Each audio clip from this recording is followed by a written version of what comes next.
Hola, hola, muy buenos días, ¿cómo están? Bienvenidos al repaso de la lección de la escuela sabática. Hola Viviana, ¿cómo estás? Hola, buen día para todos. Muy bien, como todos los días lo hacemos, vamos a invitar a Dios que nos acompañe en la lectura de la escuela sabática del día de hoy. Te invito a orar. Querido Padre Celestial, damos gracias, Señor, por este hermoso día y pedimos que nos acompañes al estudiar tu palabra en este momento, en el nombre de Jesús. Amén. Amén. Estamos estudiando esta semana motivación para la preparación de la misión, ¿no? Para prepararnos para la misión. Dios tiene varias motivaciones que estamos repasando esta semana.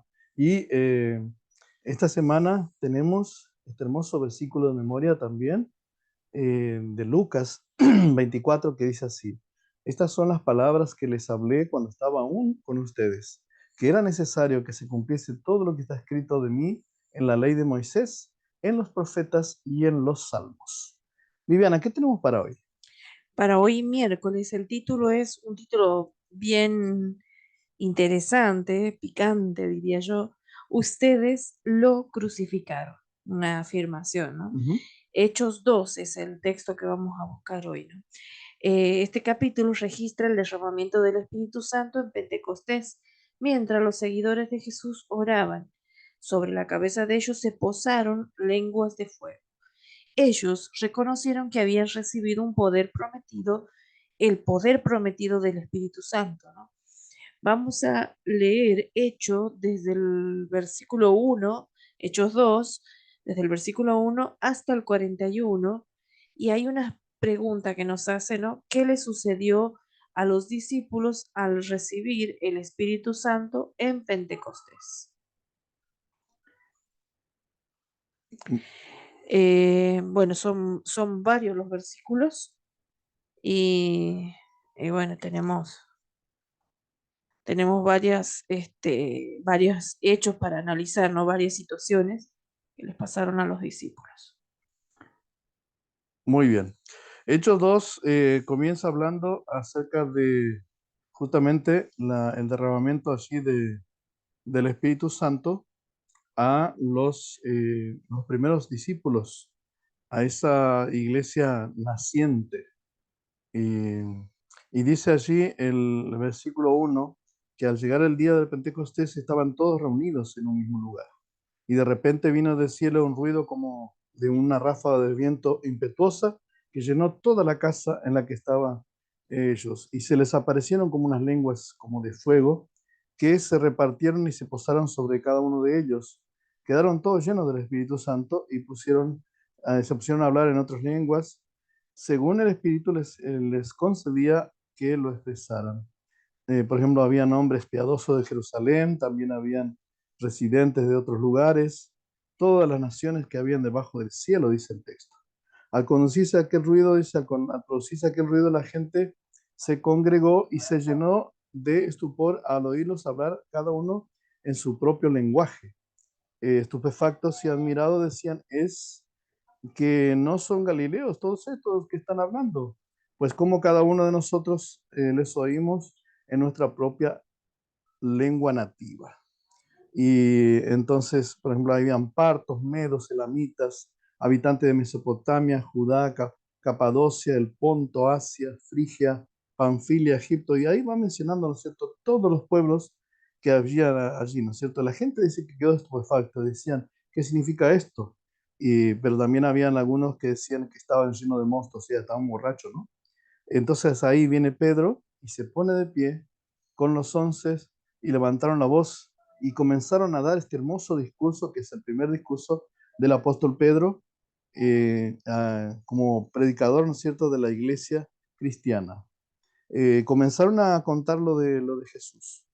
Eh, y dice acá, el versículo 22 dice: Israelitas, escuchad estas palabras a Jesús, el Nazareno, hombre acreditado por Dios entre vosotros con milagros, prodigios, señales que Dios hizo por su medio entre vosotros, como vosotros mismos sabéis, a este que fue entregado según el determinado designio y previo conocimiento de Dios, vosotros le matasteis clavándole en la cruz por manos impías.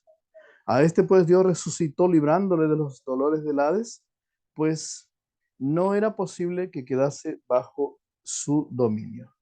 Y ahí ese es todo el discurso de Pedro, que termina ya en el versículo 37, que dice que al oír este discurso dijeron con el corazón compungido a Pedro y a los demás apóstoles: ¿qué haremos?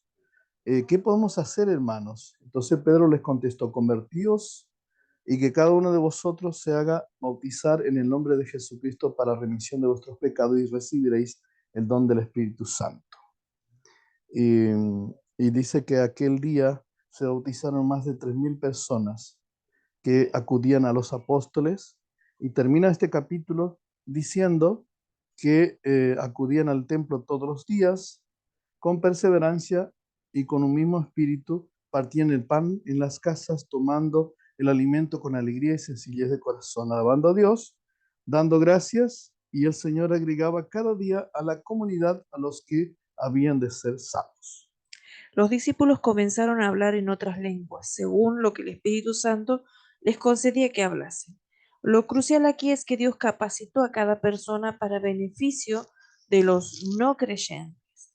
La bendición no era meramente para su propio bien. No era una bendición para hacerlos aptos para el cielo o para que pudieran hacer negocios fácilmente en el idioma extranjero. Se les concedió la bendición para cumplir la misión de Dios hacia los perdidos. Hoy Dios llama a cada uno de los seguidores, de sus seguidores, a usar sus dones personales para el bien de su misión hacia los incrédulos. Se nos ha dado dones. ¿Qué mayor llamado a la misión que usar lo que se nos ha dado para alcanzar a otros? El derramamiento del Espíritu Santo dio lugar a que muchos se arrepintieran después de haber rechazado al Mesías, pues seguramente algunos de ellos estaban en Jerusalén cuando él murió. Piensa en el poder que hay aquí.